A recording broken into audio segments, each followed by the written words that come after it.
for it.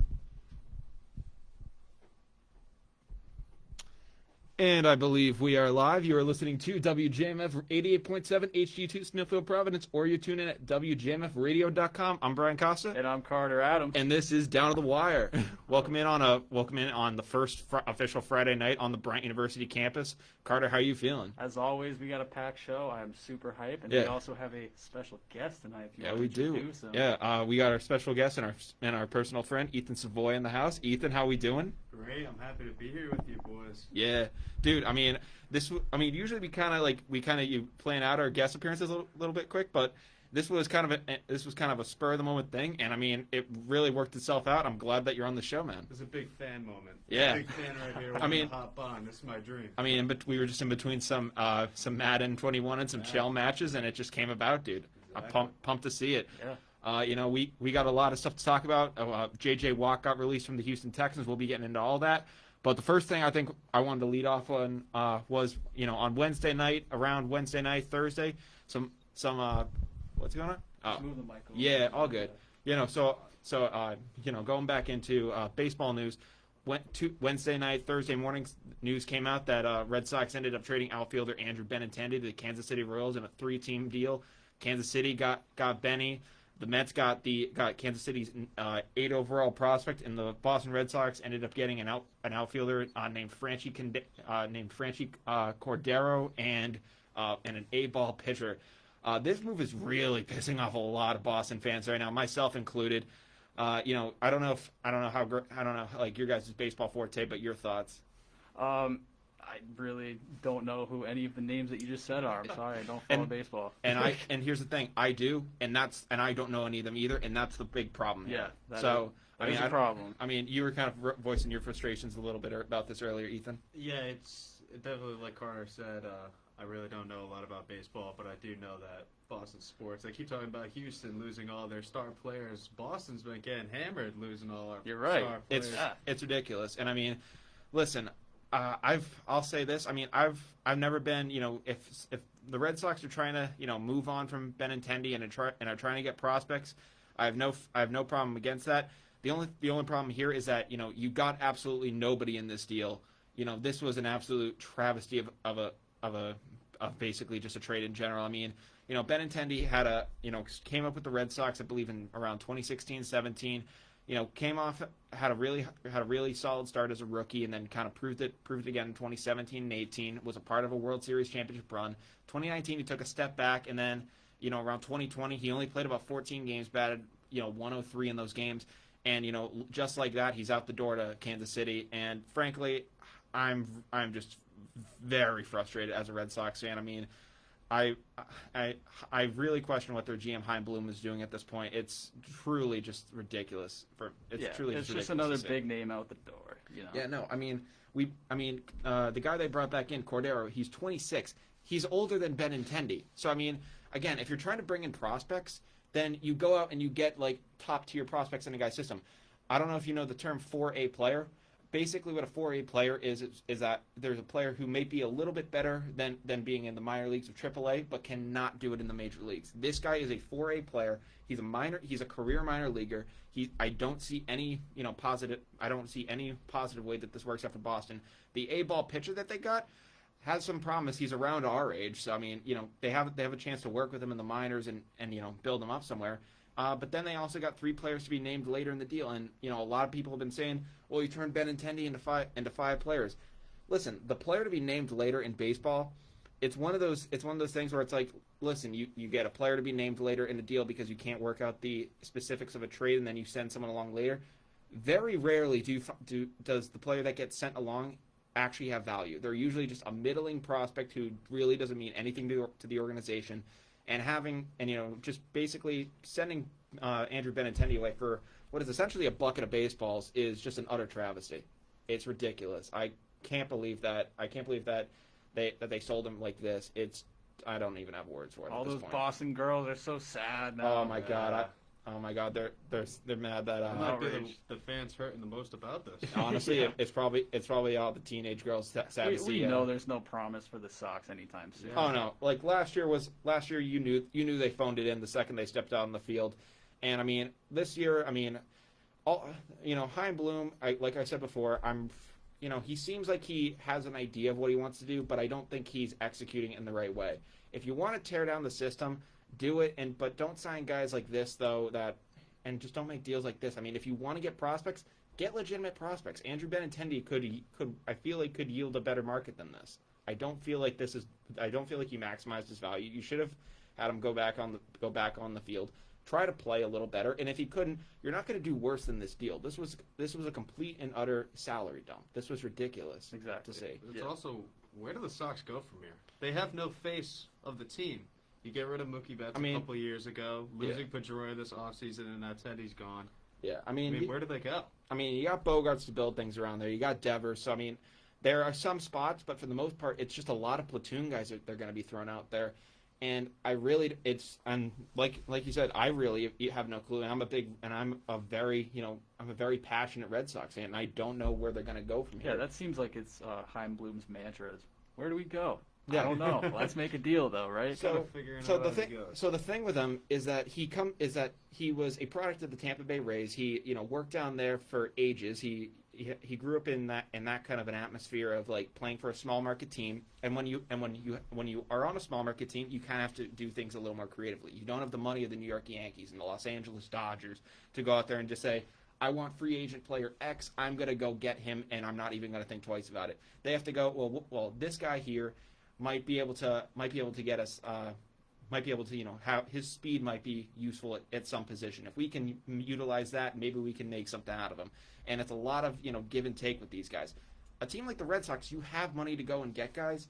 So I don't know why you're doing this. Moneyball, the 2003 movie based on the 2002 Athletics. A lot of people praise that as like the way baseball should be going. Towards the end of the movie, I was talking with one of my friends, Pat Edwards, about this. He's also a very diehard Red Sox fan. We kind of came to the consensus that Moneyball in a way doesn't work. At the end of the movie, they try to pitch it as Billy Beane going to interview for the Red Sox GM job. They offer him the job, and they basically kind of hint that they're going to take the approach that the A's took to win in 2002, and they kind of allude to that system letting them win in 2004. What they don't tell you is that they paid $80 million for Manny Ramirez. They shelled out a ton of money for Curt Schilling, and they just spent everywhere. So the idea that this works, Moneyball in general, it doesn't. The A's haven't won a World Series. The closest team that you could say possibly to a Moneyball team that has ever won is the 2015 Kansas City Royals, but they still even acquired Johnny Cueto at the trade deadline. What about the Dodgers this year? The Dodgers epitomize spending big. You look at them being able to trade for a guy like Mookie Betts. They pay him $300+ million, and they're just signing guys left and right. Cody Bellinger's going to get a big deal. They just signed Trevor Bauer to a contract now that's going to be worth $44 million a year. So they epitomize going after it. And I don't know what the Red Sox are doing and typically in terms of payroll, it goes Yankees or sometimes Dodgers, Yankees, Red Sox. They are the third team with the most lucrative salary, and I don't know why you can't be at least a little competitive while trying to rebuild the farm, in my opinion. Yeah, you're right, and I don't know if it's true or not, but I heard somewhere that most of that money is going towards Liverpool, the soccer team. I wouldn't put it past John Henry at this point. A lot of people have thought, is he going to sell the team? Is he not? I don't know. He's always kind of been iffy. These past couple of years, I don't know what's going on up there, and I don't know what's going on up there with him. If it is going to Liverpool, I'm utterly pissed as a Sox fan that this money is going to an overseas soccer team. I think you can tell that I'm visibly frustrated about this Andrew Benintendi deal. Oh, I can. Yeah. Yeah. Great rant. Yeah. No. But Chaim Bloom, I'll give him a little more time. Maybe it is the idea of trusting the process and trying to get these picks and trying to do this stuff. But I gotta hope that that there is kind of an end game to this, because the guys we've been signing right now, they don't even reflect trying to play a small ball thing. It really just looks like a team that has no idea where they want to go. Yeah, and if it works out at some point, great. Yeah, he actually went on the Section 10 podcast and he said I'm going to be criticized until I win a World Series, and once I do, people won't criticize me as much. it's actually funny. He went on the Section 10 podcast, which for anyone who doesn't know is a very prominent Barstool Red Sox podcast. He went on to that podcast, and he talked about like where he wants to go as an organization. The next day he traded Benintendi. So I'm just like, I don't know really what direction they're trying to go as an organization.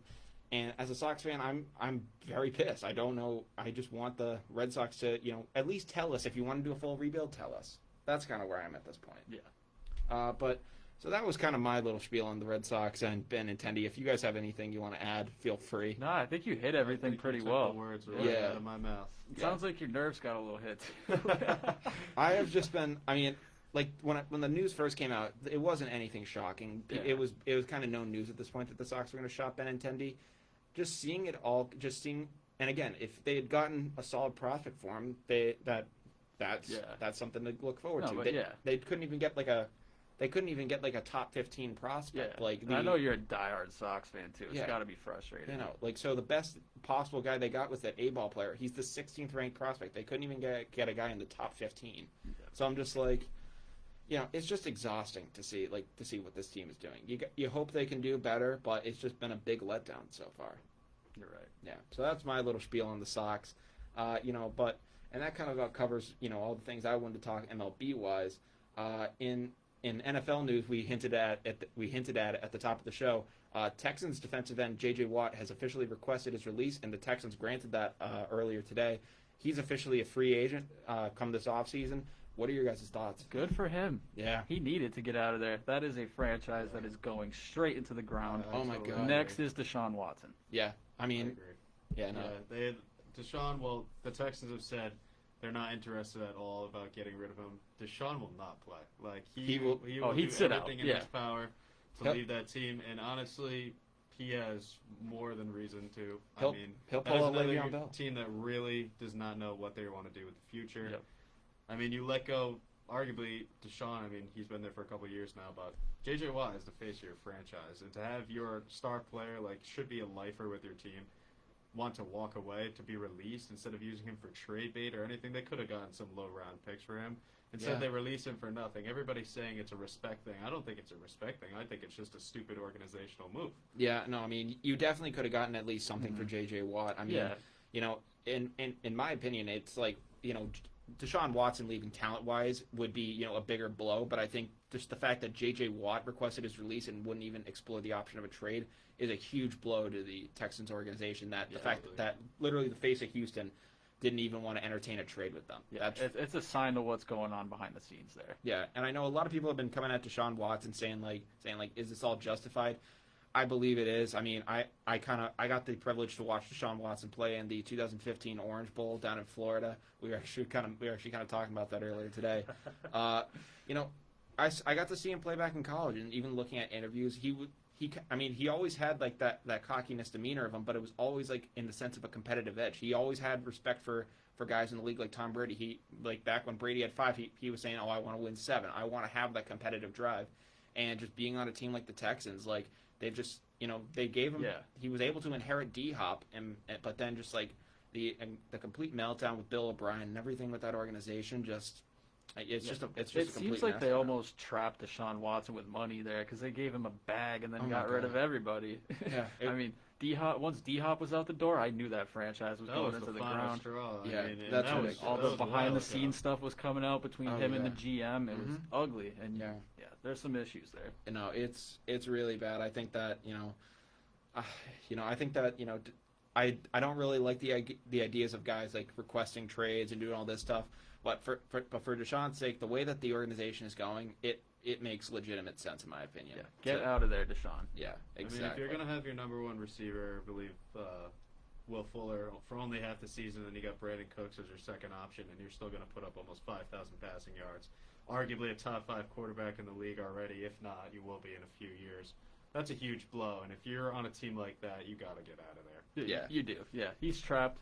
He's got to get out. Yeah, I actually put out a poll on our Instagram story today asking people where they think a guy like J.J. Watt should go in free agency, and I'll just run through some of the things. Obviously, you have people like my friend Noah Sullivan, my brother, Tade Reardon, shout out Merchants.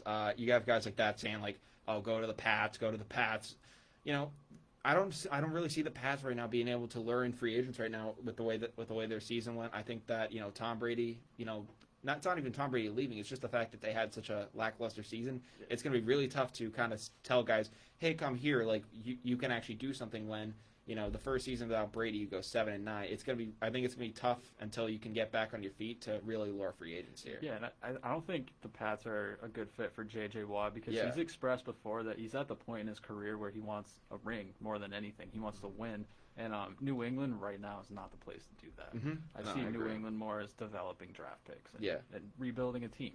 Yeah. Just looking at New England as an organization right now, defense is the last thing they should be focusing on. Exactly. That offense needs some serious work. They need to find some direction. Defense, they're good. You got Belichick at the helm. He's always going to Got a bunch of guys coming back too. Exactly. Next year. We were hit with the most people that opted out because of COVID in the league. We're going to get a lot of good guys back. Mm-hmm. We do not need to be focusing on defense right now. No. For an aging star who has been hammered by injuries, and Exactly. who knows what the future holds for him. Exactly. Maybe get 1 or 2 good years, but I really don't think he's really worth it. By week 11, every single year, he's got something. There's going to be a torn pec or his knee's going to give out on him, and it's going to be like, oh, there goes JJ again. There goes JJ. He wants a ring. I mean, he deserves it too. Mm-hmm. He's a great personality for the NFL, and he's been a great player too. Yeah. From our friends over at the Fumble Rooski podcast, they recommended that JJ should join his brother, TJ, in Pittsburgh. I like that. I like that. Yeah. That would be a great story, especially there was another Pittsburgh story today that Marquise and Maurice Pouncey both announced their retirements today. The twin brothers entered the league at the same time. Yeah. Dominated for years, and it's kind of fitting that they announced their retirement on the same day. Could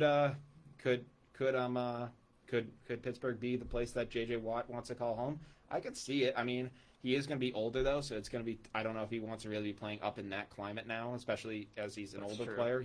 I feel like maybe Tampa. Is he going to start to ring – I'm just saying, dude, is he going to – does he want to ring chase? How bad does he want the spot for, all the veterans? Dude, all the players want to go to Tampa right now. I mean, some people are also saying Pittsburgh. Of course, Tom Brady started a retirement home in Florida. He literally did. He really did. Yeah. I mean – speaking of Tom Brady, I mean, how long can the dude keep this up? I mean, we talked to the Super Bowl at length on our show on Wednesday. Ethan, what were your thoughts just on the game in general? There really is nothing to be said. Yeah. Tom Brady, once again, as if he needed any more to prove himself anymore, he did against... I mean, the GOAT I've seen from Stephen A., I'm sure you guys have heard it, the GOAT discussion for Patrick Mahomes is out the window. 100%. Because he could win 10 championships for all I care.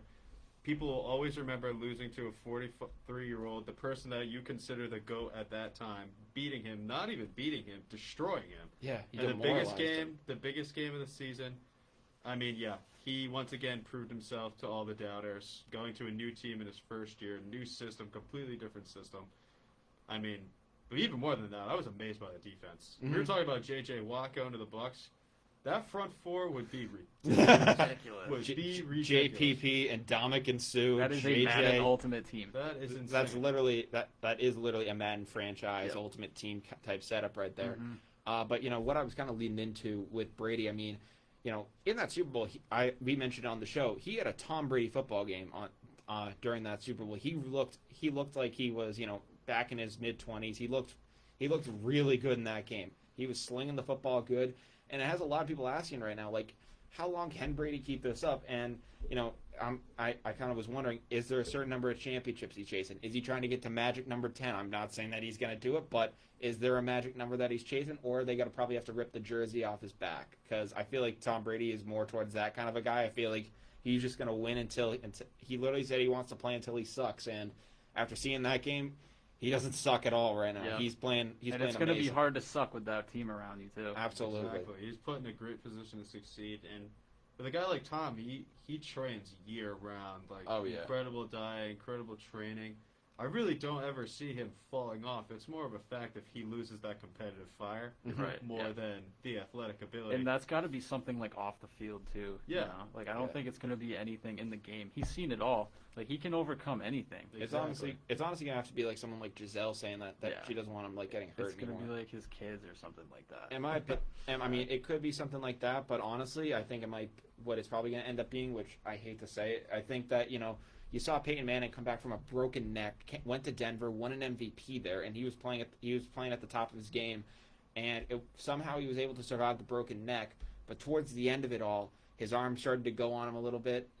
During his last season, he suffered plantar fasciitis, which kept him out for a lot of the year. Brock Osweiler had to go in for a lot of that championship season, and he rode that defense to a championship in his final game while basically playing hurt.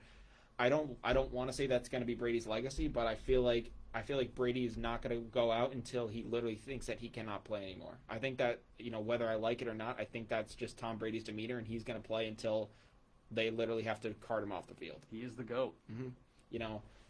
One of the kind of the concerns about that, of him having to get carted off the field. I mean, it was announced recently this week that he's actually going to be getting surgery on his knee over the offseason. Apparently, it was bugging him the entire year. But Bruce Arians is basically just describing it as a cleanup. You can only hope that it's just that. I mean, I think it's the same knee he tore back in 2008. Really, the only big injury that Brady ever had in his career, which, yep. I mean, at this point is a freaking miracle. I mean, he's taken a lot of hits, and I mean, I've seen a lot of games where he's gone down and everyone's just like, oh, Brady's got to be hurt on that play, and he gets back up. Yep. I mean, there's been rumors that he's played through broken ribs, he's played through this, he's played through that. The guy's a warrior. I mean, you can't deny that he is. Yeah, I mean, about it. I mean, once again, it goes back to that training. When you keep yourself, even if you're not a super athletic guy, if you keep yourself in peak shape year round, I mean, you're going to be able to take those hits, especially with a tough guy like Brady. I mean, he just goes crazy with the nutrition. Had a little bit of a cheat day during the parade day. I mean, that avocado tequila hit him a little hard. Yep. But I mean, the guy is the the pinnacle of nutrition. Tries to keep himself at 100% at all times, and frankly, until he has a major setback, I don't see him coming off the field anytime soon. He's just gonna continue to be that guy until they say get out of town. And you're exactly right about that. Yeah. Mm-hmm. We were mentioning it with the J.J. Watt thing. That is he going to try to ring chase to the Bucs? That's only a rumor right now with some people. What's a little more than a rumor right now is the fact that Adrian Peterson, currently of the Detroit Lions, has said that in free agency he wants to be a Buck. He basically took a selfie of him holding up a Tom Brady jersey, and kind of just tagged the Bucs and said, "Sign me, please. Let's get it done. I want to win a ring." Yep. Now, I mean, Adrian Peterson, when he was with the Vikings, I know if Tyler was in the studio right now, he'd be going off on how great of a running back Adrian Peterson was during his prime. He'd be off the walls right now, excited to talk about it. But in his place, I'll just kind of say that when Adrian Peterson was with the Vikings, he was an MVP, absolute beast. He was one of those guys that you couldn't game plan for. It was just if you're facing the Vikings, you got to just hope you can stop everything else about them, because Adrian Peterson is coming to town. And after he ended up leaving the Vikings, he hasn't really been the same guy. He's bounced around from organization to organization. He was with the Washington football team last year, went up to Detroit this year.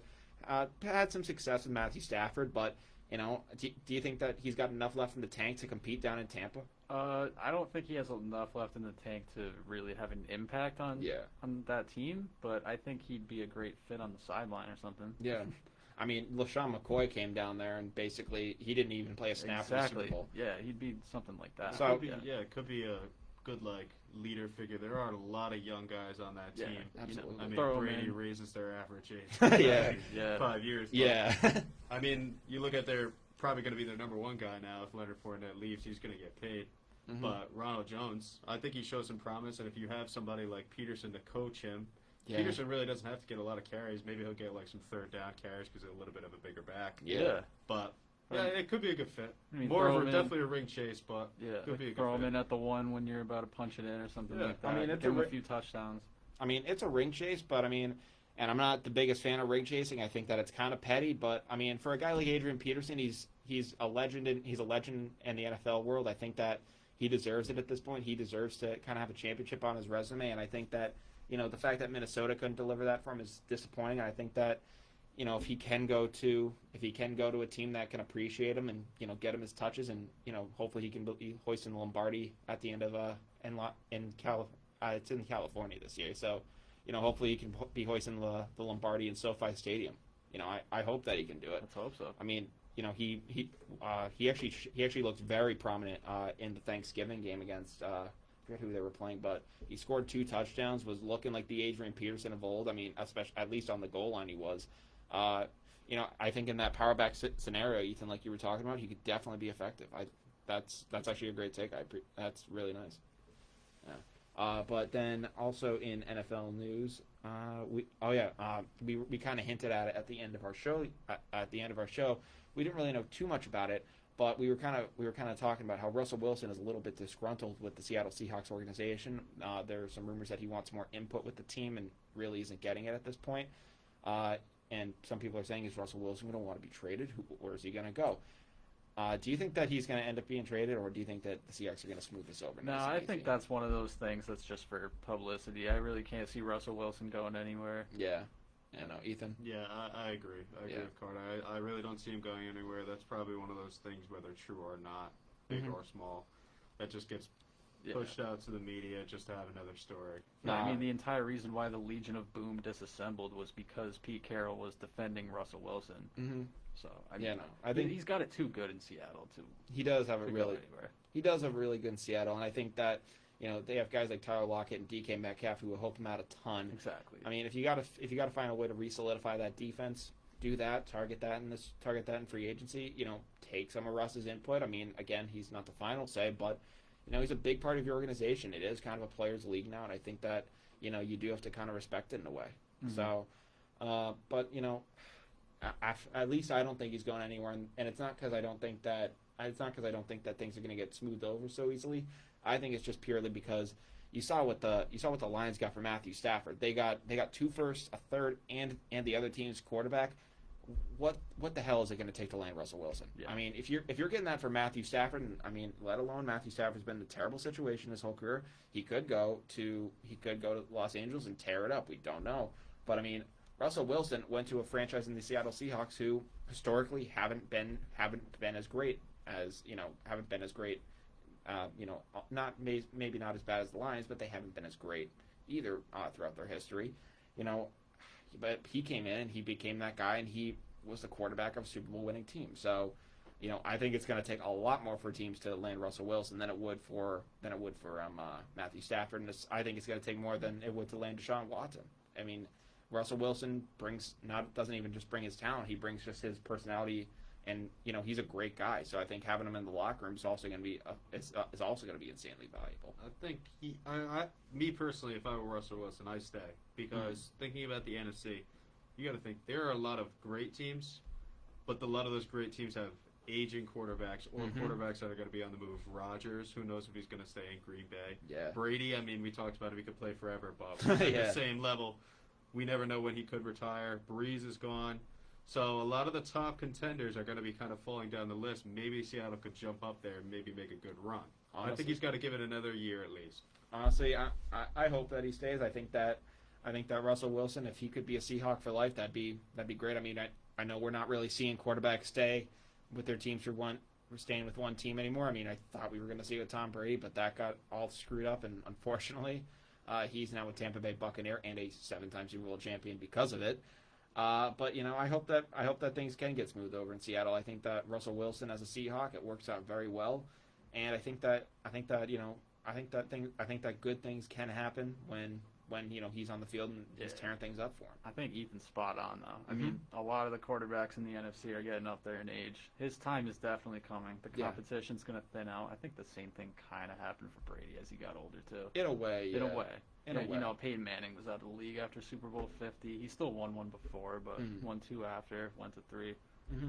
Yeah, no, I mean he did get lucky and didn't have to face Peyton Manning in the championship game where they went to Super Bowl 49. They faced Andrew Luck and they just absolutely beat the brakes off the guy. Yeah. So I mean, yeah, I think that things did ease up for Brady a little bit. I mean, you did have to face Mahomes in 2018, but the AFC for a long time was kind of an easier route than the NFC. But you're almost starting to see the AFC start to to get some credit now and start to become a legitimate AFC force. is young again. Mm-hmm. Yeah, and that's what makes them dangerous. I mean, you got Josh Allen. A lot of people don't know what Tua is going to be, but he might be something. You got the Browns actually being exactly. I was just gonna say Baker and that Browns team's not looking bad. Potential. The AFC is definitely on the come up. Mm-hmm. I mean, Yeah, don't even get me started on Josh Allen. I heard that name and I perked up. I'm the biggest Josh Allen fanboy there is. And I mean, that guy is a freak of nature. I mean, I was watching highlights of him, and I mean, he's able to scramble from one side of the field, go back to the other, truck a guy, and then dive for a first down. That's not something you see out of an everyday quarterback anymore, especially a guy who is also extremely mobile and then can also just huck the ball. He's like a combination of like Lamar Jackson and Ben Roethlisberger, but obviously take out the speed a little bit, but he has a lot of freaking mobility. It's awesome to see out of a guy. Yeah, you're right. Yeah. It doesn't look prototypical. He's like at a all. different breed of a quarterback. It's not something like a power quarterback. Honestly, His strength is unreal. Honestly, I think that a lot of people think that the MVP kind of thing is a little rigged, whether it is or not. I think that Josh Allen is gonna probably be the front runner going into this year, especially after the season he had. Probably a lot of people are going, Rodgers got his again, Mahomes has his. If Josh Allen has a pretty good season, we think we're probably going to give this one to Josh Allen. The next person up. And let's just say he's the perfect quarterback for that franchise. Oh, Bills yeah. Mafia, Definitely. he fits everything that they stand for. Yeah. I mean, that's why I'm such a big fan. I mean, I really shouldn't be a fan of the Bills, but I watched every single Bills game this year. I loved watching them because he's so exciting. Yeah. I mean, they're so electric. It's him, and then you got Stephon Diggs, and you got everyone up there. And then the entire culture too of Bills Mafia. It's just always awesome to watch. Yeah. So I mean, you got that, and you got a fun football team to watch. Unlike the Patriots this year, where they didn't know how to pass the ball, and they had 10 passing touchdowns all year. Yep. So I mean, when you do that, it's obviously anything outside of that is going to be exciting. Mm-hmm. But then that kind of covers everything we had in NFL news. In NBA news, we were kind of hinted at this a little last night. At least you and Ryan were. We were talking about the Celtics and they're kind of come up, and especially one player in particular, Payton Pritchard. That guy is turning into a bad man. I mean, we drafted him with the 26th overall pick in the draft. We took a small forward out of Vanderbilt over him, Aaron Nesmith. He's only averaging about three points a game right now. He's only played in a couple games. Pritchard remembers how to shoot. Yeah, we'll be all right. Yeah, Pritchard though, on the other hand, I mean, for being a late round draft pick, is looking really solid right now. I mean, he's only technically averaging 8 points a game, but in his last game, he went 6 for 8, had 20 points, and was a real key part in that win. I mean, what are your thoughts on the Celtics rook? He makes as you said, he's only averaging 8 points, but his impact on the court goes far beyond the stat sheet. Mm-hmm.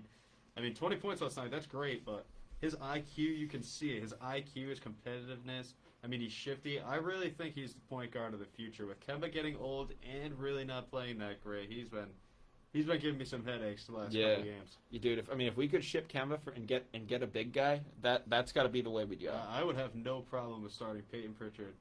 Right now. Dude. I really wouldn't. Payton Pritchard is just kind of a name that sticks in your mind too. I think that's a good sign. Yeah, I mean, it's kind of weird to see. I mean, he looking at him, he doesn't really come across, his play style is kind of a little sneaky. I mean, you kind of look at him and his body type, he looks like the type of guy that's going to stay low and just be a lot of dribble moves, pass, and do all that stuff. And he has those qualities, but the guy has an NBA quality jump shot. I mean, it's really incredible to see. And just the build of the guy, just the way he plays, it's Boston. It is a Boston type player. Yeah. He just plays really well for that city, and I think once fans get back in the Garden, they're going to really appreciate it. I hope so. He's just one of those grinders. I mean, I want to get back in the Garden. Gotta go to another game. Dude, the last game we went to was the first day COVID was reported in Boston. Yeah. I mean, what a day that was. I mean, another day of significance. Today, in fact, is actually the 1 year anniversary of Down the Wire. We did this show we did our first show 1 year ago today. Happy first birthday to Down to the Wire. Absolutely. And to many more to come. Absolutely. We don't have Tyler on the show tonight. We're going to get him on very soon. But dude, what a freaking journey it's been. I mean, what a year. I mean, we started this podcast out. We we were in your dorm just saying like, oh, what's the name of a podcast, like, or a radio show that we can think of. We were just throwing all sorts of things against the wall. And I think Tyler was the one who threw Down the Wire out there. And we were like, yeah, that sticks. Let's we were like, is that a name at the radio station? We were like, no. We were like, let's freaking do it. Let's be Down the Wire. And we came in here, had a lot of fun the first night. It had none of the had none of like the quality like things we had now. None of the extra microphones. Yeah. No Facebook recording. None of that stuff. We had no special guests at the time. Sorry, Ethan. But it was just a very kind of bare bones setup. And I mean, over time, it's we've survived a global pandemic so far. I mean, it's been quite the run. I mean, I think without the pandemic, I don't know if we would have been recording our shows the way we are. It's been quite the transformation over the period of time that we've been doing this and show. all we can hope is that this thing is going to keep improving, and all we're going to do is keep putting effort in. Yeah, so anyone watching, if you're not following us already, make sure you follow us on Instagram, subscribe to us on YouTube. If you're not follow us on Facebook and you're watching the stream, what are you doing? Give us a follow. But we want to hopefully grow this thing a lot more over this next year. Have at least a little more than 168 Instagram followers. Try to really build this thing up. I mean, I'm pumped. I mean, I can't believe it's already been a year already. We put out, I think, over 30 plus episodes. It's great. It's crazy to think about, man. It is, yeah. I can't. It's really crazy to think about. So much time sitting here talking about sports. Yeah, I mean, so much time talking about sports. Yeah. The time just flies by, dude. It does, yeah. It is crazy. I keep looking at the clock. I can't believe how quickly this is going by. Dude, I know. We almost are gonna have to end up going down to the wire soon. But before we do, this was something I kind of wanted to talk with you about over break. But since we weren't doing shows at the time, it was kind of difficult. And we didn't really talk about it, I think, too much during our Super Bowl preview show. So this will kind of be the first time we really address it. In early January, we got the notification that James Harden was being traded from the Houston Rockets. We haven't touched on that once yet. I don't know how we've missed it so far, but just with everything going on, the shows and the types of shows we were doing, it was just really didn't have enough time to talk about it. But I remember getting the notification that James Harden was officially going to the Nets, and I had to make sure it wasn't a bot account because I was like, wait, this is actually happening. This is for real now. Like this is real. And it took me a while to believe. I'm still trying to fathom it. What were your thoughts when that deal went down? At first, like probably every other person reading that news, it was, okay, that's going to blow up immediately. Yeah. But at the time, I wasn't taking into consideration that Kyrie Irving sits out every other freaking game. Yeah. So I think the KD and Harden duo is going to be pretty strong. It seems so far to be working pretty well. It does. But you add Kyrie into that mix, I haven't been keeping up, but how is it? From what I can tell, when he's playing, he's doing fairly well. I mean, I think that he's still a quality player when he is on the court. I mean, he's a head case off of it. The guy's a nut job. I mean, we knew that from the second he said that he still believes the Earth is flat. So, I mean, the guy's a whack job. But this trade in general has just been absolutely crazy. I mean, James Harden has basically kind of left the Rockets on a very sour note. I kind of want to get our roommate Jake's comment on that because he's a big Rockets fan. We had him on the show a lot of times. He actually said he wanted Harden out. Yeah, he wanted Harden gone because of just how cancerous it got down there. Yeah. I mean, he's from what I've heard with him, he's kind of enjoyed like the new chemistry between John Wall and DeMarcus Cousins. It seems like it's kind of just a breath of fresh air for that organization, and maybe they're not going to be, as serious in the hunt for a championship right now, but they're not completely out of it right now. I think that the Houston Rockets can rebound and with the right moves, they could be back in it sooner than later. Yeah, the NBA, I feel like if you're a team like the Rockets right now, you just got to be patient. And honestly, maybe they make a run like the Oklahoma City Thunder did last year, where they acquired Chris Paul for Russell Westbrook, and Chris Paul just decided that he was just going to turn on God mode and basically, and try to will the Oklahoma Thunder to a playoff spot. And he did his job. He turned a fifth seed. I forget how far he actually got, but he did pretty well with that team for the lack of talent that he had around him. It was Game 7 against the Rockets, I believe he got to, and then Harden came up big at the end. I remember. Yeah, it was unfortunate to see, but Chris Paul. Hats off to you, man. I wonder if John Wall can do the same. I mean, the guy's been injured for a while now, but if I know anything about a healthy John Wall, it's that basically just watch out. When he has been playing, he has looked really good. Yeah. The Rockets, that people say this, I see this on Twitter all the time. The Rockets are the best team to watch on NBA League Pass every single night, and I've watched a couple of their games. They're really exciting. Like, don't sleep on them. They're not going to be a crazy playoff team, even if they do make the playoffs, which I don't think is super realistic. They got Oladipo. I know they're probably trying to be shopping him. But Christian Wood is the most underrated player in the league, like, bar none. That guy is insane. I mean, I know he suffered a pretty gruesome injury a couple of weeks back. How's he doing right now? Is he out for? It wasn't as bad as it initially looked. He could barely walk off the court, but he's getting evaluated on a week-to-week basis. That's good. So he should be back in a little bit. That's awesome to hear, because I remember seeing that injury and I was like, he just got the bag, and the fact that he went out in the way he did, that was an ugly sight to see. I was praying for the guy, because that was a bad injury. At least it looked it. So the fact that the fact that he might be able to return the season is nothing short of a miracle. It's awesome to see. But then, before we do end up going down the wire, we wanted to talk some pop culture. I don't know if we kind of like to talk little fun things on the show before, at the end if we have enough time. Always. So, but we at least try to, dude. Yeah. But, there was a viral video of a Zoom court. I don't know if you know what this is, but essentially there was a civil court case where a lawyer by the name of Rod Ponton tried to defend a client, but his camera got stuck on a cat filter. Did you see this video? It's hysterical. Nah, I didn't. I must have watched this 50 times. Yeah, pull that up. Pull that up. Pull that up. I'm just gonna turn to Joe Rogan here. Yo, Jamie, pull that hilarious. up, dude. Jamie, pull that up. So basically, it's one of the funniest things. So like literally, the judge is just asking the guy if he's there, and basically, here's the clip trying to come. Oh yeah, here it is. Turn that around. Oh, it's awesome. Oh my God.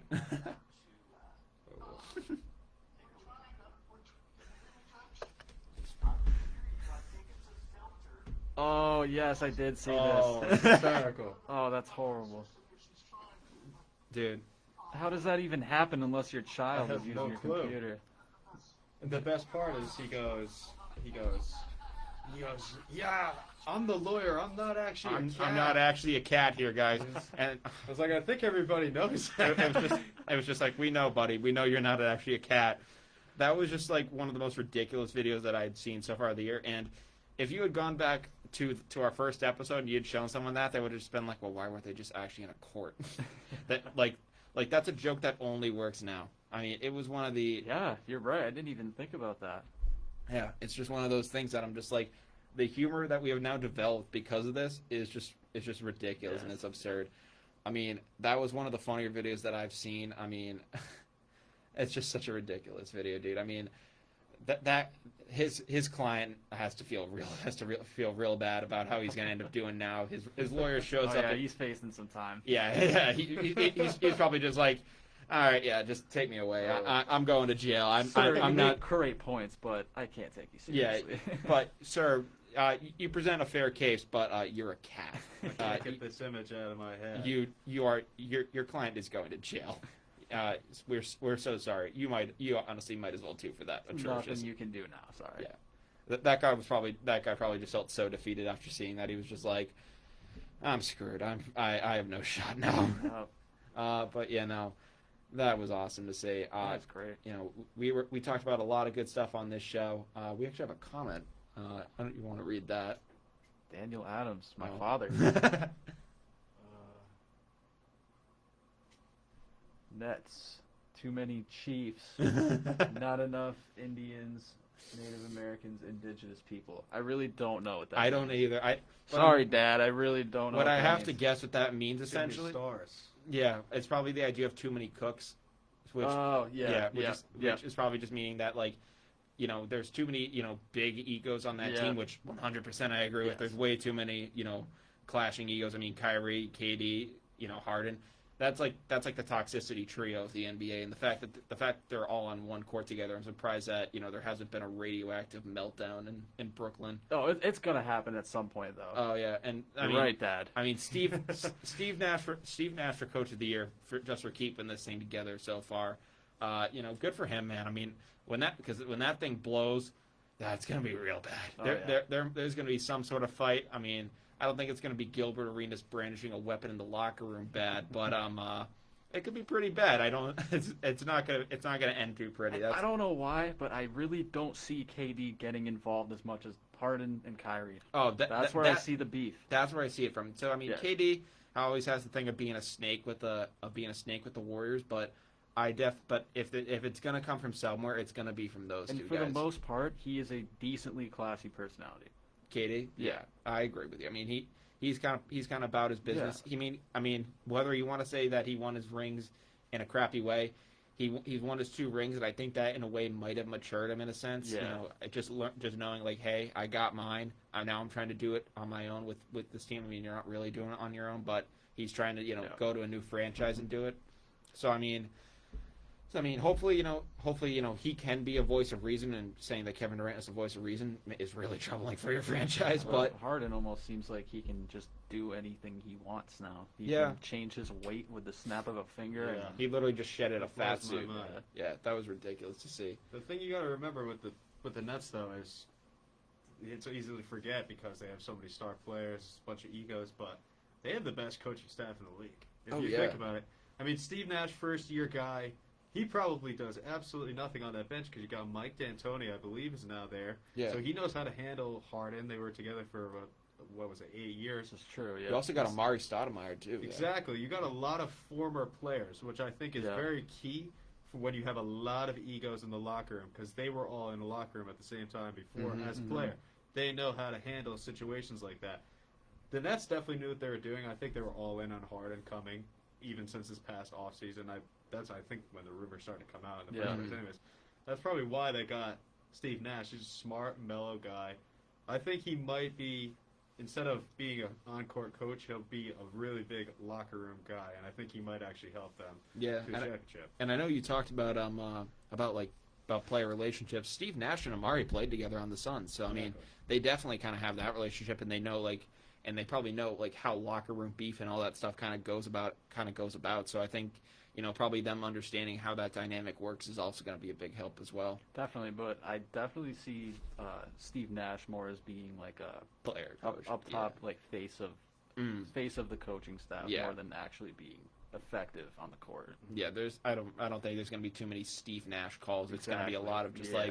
it's going to be a lot of, all right guys, do your thing. Yep. That's how it's going to be. And I mean, for a lot of guys that works. So I mean, if it works for him, good for him. Look at the Warriors back when they had KD. People say Steve Kerr is a great coach. I mean, I'm sure he's got some pretty good skills or whatever, but when you got players like that, you just gotta let them go and do their thing. Yeah, don't mess with it too much. I mean, that guy could have just shown up. That guy could have just shown up to the arena and just slept on the sides. I And, mean, he and it's still won basically by did. 30. Yeah. When did you ever see the guy stand up? true, very true. Yeah. And when he did, it was always just him clapping for his players and really nothing else. But it is currently 7:51 p.m. I hate to do it to you boys, but we are officially down to the wire, We are. which means we're going to go through everything we talked about in the past hour, and we'll send you guys off into the weekend, pretty well. We started things off in the MLB talking about the Red Sox Andrew Benintendi trade to the Kansas City Royals. KC got Benintendi. The Mets got the eighth overall prospect from the Royals, and Boston gets career minor leaguer outfielder Franchi Cordero and an A-ball pitcher plus 3 players to be named later. I gave my 2 cents on that early in the show. If you missed that, go back and you'll see my reaction to that. Was not very happy. And if you boys have any final thoughts on that, please add. Because I'm with you, man. I'm with you. I'm thoroughly pissed. I originally hearing it come out, and I was just like, one final thing I forgot to mention is that when the trade came out, it actually didn't mention who the Red Sox are getting in return. It just said Andrew Benintendi has been traded. The return to Boston is unknown. And in my heart, I was immediately just like, whenever the return for a trade is unknown, that's when it's going to be a really bad trade. Yeah. As soon as that's the case, you're like, this is not going to end well, because even the MLB analysts are just like, wait, who did you guys trade for? You guys got who? All right, we have to do some scouting on that guy before we even report this thing, because that's ridiculous. Yep. But we talked about that. We talked in the NFL. We talked about the Texans cutting J.J. Watt. He's a 3-time former Defensive Player of the Year, a 5-time Pro Bowler. It was reported that he requested his release from the organization. Really big statement move. We talked about how Deshaun Watson is going to react to this. I mean, the organization that is the Houston Texans is crumbling at the seams right now. Utter mess. I mean, any final thoughts on that, boys? It's sad to see Yeah, what happens. it is sad about to see. Deshaun Watson too. Obviously we're talking about J.J. Watt, but to lose your franchise quarterback, arguably top 5 quarterback in the NFL, after only 3 or 4 years, however long he was there. I mean, I've never seen a meltdown from an organization like that in a very long time. Yeah, I mean, J.J. Watt, go get a ring. Deshaun Watson, go get respect. That's what I have to say about it. And the thing that I think was just so disheartening about the whole thing is that, about a year or two ago, the Houston Texans were up 21-0 on the Kansas City Chiefs in the playoffs, and as soon as KC made that comeback, it's been nothing but downhill for them. That's true. Yeah, literally, them up 21-0 in the divisional round against the Kansas City Chiefs was the pinnacle of their excellence in the Bill O'Brien, Deshaun Watson, DeAndre Hopkins era, and after that, it just plummeted straight back down to earth, and it's been nothing but misery for those guys so far. Pete Texans football right there. Mm-hmm. We also talked about Russell Wilson rumors heating up. From what I can tell, we all kind of think that they're mostly duds at this point, and if he is going to get traded, it's going to be real difficult to send him out the door. We talked about how long Tom Brady can keep up his run of excellence. He seems unstoppable at this point, but he is getting a minor knee surgery that Bruce Arians is calling a cleanup. We talked about Adrian Peterson wanting to be a Buck and the impact he could have down in Florida. We talked about what other stars might try to end up ring chasing. In the NBA, we talked about the impact that Celtics rookie Payton Pritchard is having on the organization, plus how far the Nets super team could truly go. In pop culture, we discussed a viral